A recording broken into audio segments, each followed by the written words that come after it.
श्रीनगर में जेल में संदेहास्पद स्थिति में श्यामा प्रसाद मुखर्जी जी ने अंतिम सांस ली थी। जिस संदेहास्पद स्थिति में उनकी जान गई, वो हम सब के लिए अभी तक एक प्रश्नवाचक चिन्ह बन करके रहा है। उनका जीवन एक देशभक्त के रूप में, एक शिक्षाविद के रूप में और एक सामाजिक न्याय दिलाने वाले नेता के रूप में हम सब जानते हैं। अगर मैं शिक्षाविद की बात करूं तो Shyama Prasad Mukherjee was one of the youngest vice chancellor of Calcutta university. सबसे कम उम्र में वाइस चांसलर बनने वाले और बहुआयामी प्रतिभा के मालिक थे। वो शिक्षाविद थे। बाद में उन्होंने देशभक्ति के कारण राजनीति में कदम लिया और आज हम ये कह सकते हैं कि जो वर्तमान पंजाब है और वर्तमान पश्चिम बंगाल है, यह उनकी ही देन है।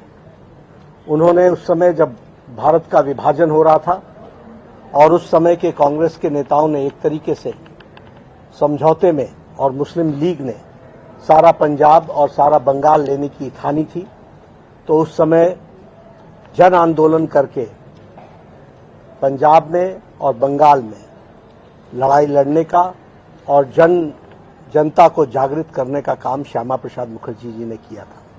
और इस कारण से आज जो हम वर्तमान पंजाब देखते हैं, वर्तमान बंगाल देखते हैं, यह उनकी ही देन है जो ये भारत देश के साथ हम सब लोग अपने अखंड भारत में देखते हैं। श्यामा प्रसाद मुखर्जी जी ने अपना जीवन एक विचारधारा के लिए सारा जीवन लगाया। वो कभी सत्ता पर बैठने के लिए नहीं आए थे। वो अनेकों बार सत्ता पर आए और हमेशा विचार के लिए उन्होंने सत्ता को त्यागा। जब वो बंगाल में थे तो वो मंत्री थे, लेकिन उन्होंने विचार के कारण उस पद को त्यागा। जब वो नेहरू जी की पहली कैबिनेट बनी तो नेहरू जी की पहली कैबिनेट में वो उद्योग मंत्री थे।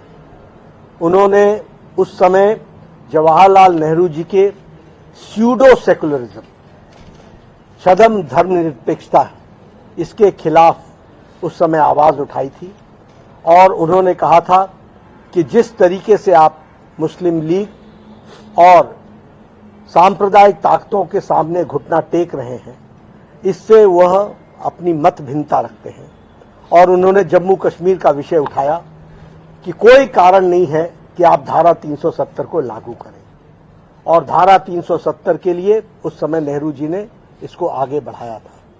उन्होंने त्यागपत्र दिया और एक नारा लगाया, एक देश में दो निशान, दो विधान, दो प्रधान नहीं चलेंगे। और इसी नारे को लेकर के उन्होंने सत्याग्रह किया।